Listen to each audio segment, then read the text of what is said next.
Hello everyone, आज के video में बात करेंगे म्यूजिक टॉप 30 जो कि आपके पेपर 1 और पेपर 2 के लिए काफ़ी ज़्यादा इम्पोर्टेंट है। बीपीएससी 3.0 और स्टेट 2024 के लिए। और बीपीएससी 3.0 का 9, 10, 11, 12 का एग्जाम का डेट आपका क्लियर हो चुका है। मैक्सिमम चांस है आपका जो पेपर है वो 5 अप्रैल को पेपर हो सकता है। इसको लेकर 100% आपकी कंफर्मेशन आ चुकी है। बहुत जल्द आपको ऑफिशियल न्यूज़ आ जाएगी आपके एग्जाम को लेकर। उससे पहले आपको बता दें कि अगर आप म्यूजिक पेपर 1 और पेपर 2 की तैयारी कर रहे हैं, तो आप लोग के लिए टॉपिक वाइज़ प्रैक्टिस सेट और टॉपिक वाइज़ थ्योरी दिया जा रहा है सिर्फ ₹151 के अंदर। अगर आप इसका 17 प्रैक्टिस सेट लेना चाहते हैं, जिसके अंदर आपको 3500 plus question answer with explanation के साथ दिया जा रहा है, सिर्फ ₹151 के अंदर। अगर आप इतना कंप्लीट कर लेते हो, तो आप म्यूजिक पेपर 1 की तैयारी कर रहे हो, चाहे पेपर 2 की, 100% आपका पेपर क्वालीफाई हो जाता है। लेने के लिए आप मुझे इस नंबर पे व्हाट्सएप कर सकते हैं या इस वीडियो के कमेंट बॉक्स में आप कमेंट कर सकते हैं। चलिए शुरू करते हैं आज का पहला क्वेश्चन। पहला क्वेश्चन है, सितार वाद बजाने में किसका प्रयोग किया जाता है? पहला ऑप्शन है कामानी का, जावा का, स्टील बार का या ऑप्शन डी है मेजराब का। तो आप सबको पता होगा सितार बजाने के लिए मेजराब का प्रयोग किया जाता है। सितार का आविष्कारक किसे माना जाता है? तो अमीर खुसरो को आविष्कार के तौर पे माना जाता है सितार के। ये सारे पॉइंट आप याद रखिएगा। इसका राइट आंसर ऑप्शन आपका डी हो जाएगा। क्वेश्चन नंबर सेकंड है, इनमें एक औरो जाति का राग कौन सा है? ऐसे सवाल आपके प्रीवियस ईयर क्वेश्चन में बहुत बार पूछे गए थे।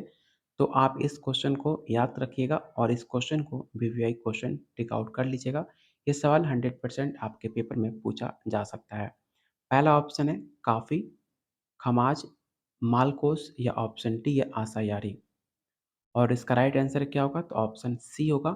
मालकोस भैरवीथात का एक राग है जिसमें ग, ध, नि कोमल लगते हैं और आरोह में अवरोह में रे और प वर्जित होता है।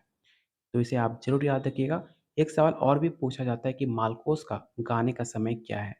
तो याद रखिएगा, मालकोस का जो गाने का समय होता है वो रात्रि का तीसरा पहर माना जाता है। अगला क्वेश्चन काफ़ी इंपॉर्टेंट है। आपको बताना है कि ताल के कितने प्राण होते हैं? ये सवाल आपके प्रीवियस ईयर क्वेश्चन में पूछा जा चुका है। पहला ऑप्शन है 8, 10, 12 या ऑप्शन डी है 16। तो याद रखिएगा, टोटल 10 ताल के 10 प्राण होते हैं। ठीक है, कौन-कौन से? तो काल, क्रिया, कला, मार्ग, अंग, यति, प्रस्तार, ग्रह, लय और जाति। ये 10 का 10 नाम आपको याद होना चाहिए। अगर आपके पास इसका प्रैक्टिस सेट नहीं है, तो आप इसका स्क्रीनशॉट ज़रूर रख लीजिएगा। आपके एग्जाम के लिए काफ़ी ज़्यादा महत्वपूर्ण है। क्वेश्चन नंबर 4 है, मूर्छना पद्धति के अंतर्गत मालकोस के माध्यम को सर्ज मानकर किस राग को स्वरों की प्राप्ति होगी? पहला ऑप्शन है भूपाली, तोड़ी, दुर्गा या ऑप्शन डी है आराना। तो इसका राइट आंसर ऑप्शन आपका डी हो जाएगा। इसे आप जरूर याद रखना। ये भी सवाल पूछा जाता है कि मालकोस का गाने का समय क्या होता है? तो जस्ट मैंने आपको बताया था, रात्रि का तीसरा पहर। क्वेश्चन नंबर 5 है, इनमें एक सितार पर नहीं बजाया जाता। मतलब आपको बताना है कि कौन सा सितार है जो कि इन पर नहीं बजाया जाता। झल्ला पर, रेला पर, तोरा या ऑप्शन डी है जोर अलाय। तो इसका राइट आंसर ऑप्शन बी हो जाएगा। सितार में रेला नहीं बजाया जाता। सितारवाद में गत, मसीद खानी गत, राजा खानी गत, आलाप, जमजमा, झाला ये सब आदि बजाए जाते हैं आपके सितार में। इसे आप याद रखना। क्वेश्चन नंबर 6 है, भारतीय संगीत में अलचल स्वरों की कुल संख्या कितनी है? ये भी सवाल आपके प्रीवियस ईयर क्वेश्चन का पूछा हुआ सवाल है। पहला ऑप्शन है 5, 7, 2 या ऑप्शन डी है 3।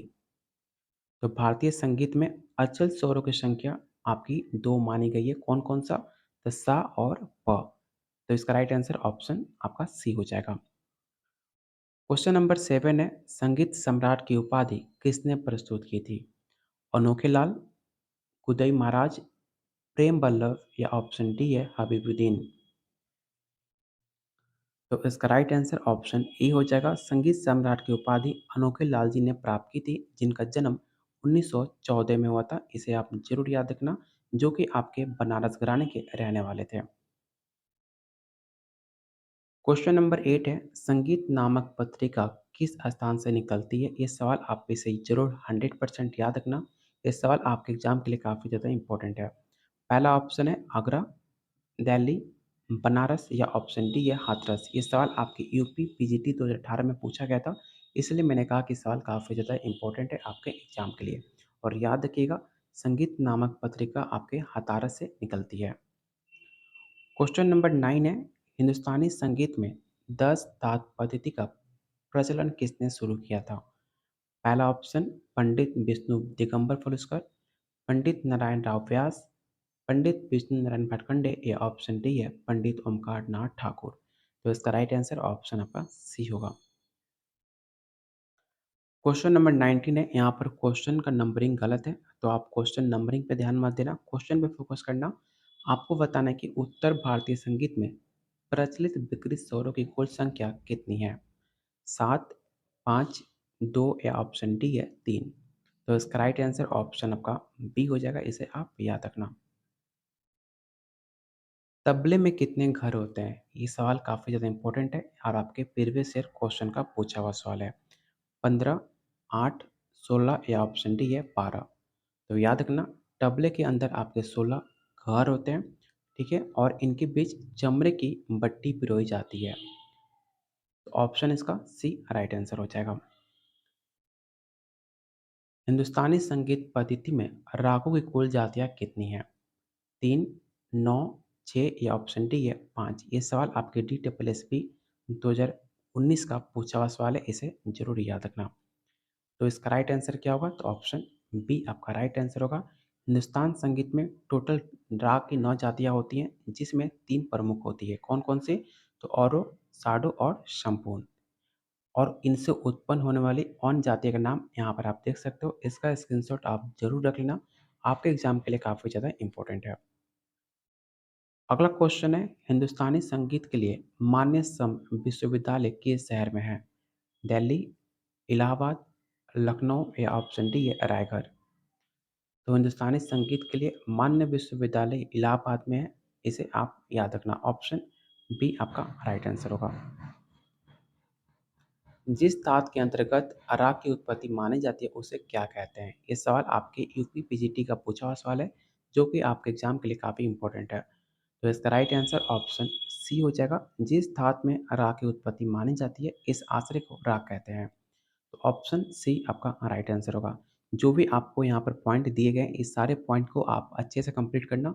सिर्फ क्वेश्चन आंसर याद मत करना। जिसके पास प्रैक्टिस सेट है, तो एक बार ध्यान से मेरी बातों को सुन लो। सिर्फ क्वेश्चन आंसर याद नहीं करना है, बाकी आपको सारे जितने पॉइंट दिए गए, इसे सबको आप नोट डाउन कर लेना।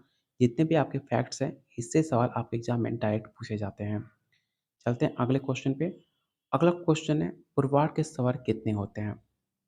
तो इसका राइट आंसर ऑप्शन ए हो जाएगा, षठ से पंचम तक। ऑप्शन ए आपका राइट आंसर होगा। अगला क्वेश्चन है, विभिन्न ताल वाद्यों के सामूहिक रूप से प्रदर्शन को क्या कहते हैं? वाद वृंद, ताल माला, ताल कचहरी या ऑप्शन डी है ताल तरंग। तो इसका राइट आंसर ऑप्शन आपका ए हो जाएगा, वाद वृंद। अगला क्वेश्चन काफ़ी इंपॉर्टेंट है। आपको बताना कि संगीत रत्नकार में कुल कितने अध्यायों का वर्णन देखने को मिलता है? पहला ऑप्शन है 8, 15, 7 या ऑप्शन डी है 10। तो संगीत रत्नाकर में टोटल आपके 7 अध्याय होते हैं और संगीत रत्नाकर के अनेक टीकाएँ होती हैं और सातों का नाम आपको यहाँ पर मेंशन किया गया है। इसका स्क्रीनशॉट आप ज़रूर रख लेना, आपके एग्जाम के दृष्टिकोण से काफ़ी महत्वपूर्ण है। अगला क्वेश्चन आपको बताना है कि आरा, चारताल तथा फुरुदस्त प्रत्येक में कितनी मात्राएँ होती हैं? आपके एग्जाम में हमेशा मात्राएँ और विभाग हमेशा आपके पेपर में पूछे जाते हैं, तो हर किसी का मात्रा और विभाग आप ध्यान से देखना, क्योंकि मात्रा और विभाग से आपके पेपर में 3 से 4 सवाल हमेशा पूछे जाते हैं। इसका राइट आंसर क्या होगा? तो ऑप्शन बी हो जाएगा। आरा, चार ताल और फुरुदस्त ताल में 14-14 मात्रा होती हैं और इसमें आरा चार ताल में 7 विभाग होता है और फुरुदस्त ताल में इसमें भी 7 विभाग होता है, इसे भी आप याद रखना, काफ़ी इंपॉर्टेंट है। ताल और विभाग हमेशा आपके पेपर में पूछे जाते हैं। और उम्मीद करता हूँ आपको वीडियो पसंद आ रही होगी, तो प्लीज़ ऐसे ही आप चाहते हो कि डेली आपको ऐसे ही इंपॉर्टेंट क्वेश्चन कराया जाए आपके एग्ज़ाम तक, तो वीडियो को लाइक और शेयर करके आप मेरा मोटिवेशन को बढ़ा सकते हैं, डेली आपको वीडियो लाने के लिए।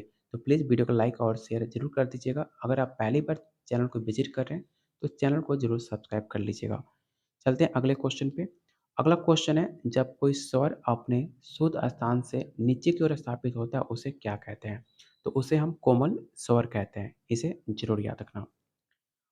अगला क्वेश्चन है, इस वाद्य में कमानी द्वारा बजाया जाता है। मतलब आपको बताना कि कौन से वाद्य में कमानी द्वारा बजाया जाता है। बीना, वायलिन, गिटार या ऑप्शन डी या ऑक्टोपैड। तो आपने देखा होगा मूवी में वायलिन बजाते हुए जो कि एक वाद्य से इसे बजाया जाता है, तो ऑप्शन बी आपका राइट आंसर होगा। और याद रखना, वायलिन 3 शैलियों से प्रचलित होती है। पहला गायकी शैली, तंत्र शैली और तीसरा आपका फ़िल्मी। अगला क्वेश्चन काफ़ी इंपॉर्टेंट है। आपको बताना है कि मूर्छनाओं की कुल संख्या कितनी होती है? ये सवाल आपके प्रीवियस ईयर क्वेश्चन में पूछा गया था और इसका राइट आंसर ऑप्शन ए हो जाएगा। मूर्छनाओं की कुल संख्या 7 मानी गई है। मूर्छना शब्द मूर्छ धातु से बना हुआ है और सातों का नाम यहाँ पर मेंशन है, तो आप इसका स्क्रीनशॉट ज़रूर रख लेना, काफ़ी इंपॉर्टेंट क्वेश्चन है। अगला क्वेश्चन है, ध्रुव गान शैली की कितनी बानियाँ प्रचलित हैं? 3, 2, 5 या ऑप्शन डी है 4। तो याद रखना, ध्रुव गायन शैली की 4 बानियाँ प्रचलित हैं। पहला खंडार, गोबरार, डागुर और नौहार। और चारों को यहाँ पर अच्छे से समझा कर दिया गया है। आप इसे अच्छे से कंप्लीट कर लीजिएगा। काफ़ी ज़्यादा इंपॉर्टेंट आपके एग्जाम के लिए क्वेश्चन है। अगला क्वेश्चन है, सादा रंग आधा रंग के आश्रयदाता कौन है? पहला ऑप्शन है बहादुर शाह जफर, जहांगीर, मोहम्मद शाह रंगीला या ऑप्शन डी या अकबर। तो इसका राइट आंसर क्या होगा? तो इसका राइट आंसर ऑप्शन आपका सी हो जाएगा। सादा रंग आधा रंग आश्रयदाता के मोहम्मद शाह रंगीला थे, तो ऑप्शन इसका सी राइट आंसर होगा। अगला क्वेश्चन है, इनमें से कौन आलाप का प्रकार नहीं है? आपको बताना है कि इन 4 ऑप्शन में कौन सा आलाप का प्रकार नहीं है। तो इसका राइट आंसर ऑप्शन बी हो जाएगा, मेलापक।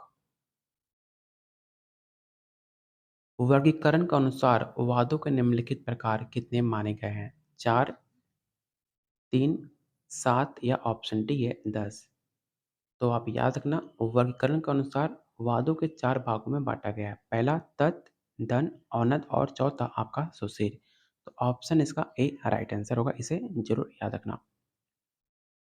क्वेश्चन नंबर 17 है, पंडित रविशंकर के साथ किस विदेशी वायलिन वादक ने सबसे ज़्यादा अधिक जुगलबंदी बजाई थी? और ये सवाल काफ़ी ज़्यादा इम्पोर्टेंट है। ये सवाल आपके यूजीसी नेट में पूछा गया था और याद रखना, इसका राइट आंसर ऑप्शन ए हो जाएगा, यहूदी मेनुहिम, जो कि आपके पंडित रविशंकर के साथ काफ़ी ज़्यादा जुगलबंदी करी थी। तो ऑप्शन इसका ए राइट आंसर होगा। अगला क्वेश्चन और आज का लास्ट क्वेश्चन, आपको बताना है कि जब मूल राग में दूसरे राग की छाया दिखाई पड़ती है, तो उसे क्या होता है? पहला ऑप्शन है अविभाव, तिरोभाव, मूल राग या ऑप्शन डी है इनमें से कोई नहीं। तो जब मूल राग दूसरे राग में छाया पड़ती है, तो उसे तिरोभोग भाव कहते हैं।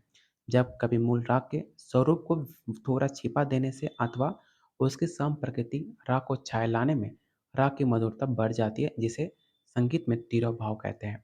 तो ऑप्शन इसका बी राइट आंसर होगा। उम्मीद करता हूँ आज का प्रैक्टिस सेट काफ़ी ज़्यादा इंपॉर्टेंट था और आपको पसंद आई होगी। तो प्लीज़ वीडियो को लाइक और शेयर ज़रूर कर दीजिएगा। और जिनको टॉपिक वाइज प्रैक्टिस सेट और टॉपिक वाइज थ्योरी चाहिए, जो काफ़ी बच्चों की डिमांड आ रही थी कि थ्योरी के लिए, तो उन लोग के लिए सिर्फ 151 रुपीज़ में टॉपिक वाइज क्वेश्चन आंसर और टॉपिक वाइज थ्योरी आपको दिया जा रहा है सिर्फ 151 के रुपीज़ के अंदर। और जो अभी जस्ट आपको जो प्रैक्टिस सेट कराया जा रहा था, वैसा प्रैक्टिस सेट लेने के लिए, जिसमें आपको 17 प्रैक्टिस सेट मिलेगा, 3500 क्वेश्चन आंसर, और आपने देख लिया कितने आसान भाषा में आपको समझा कर दिया जा रहा है, सिर्फ मिलेगा 151 रुपीज़ में।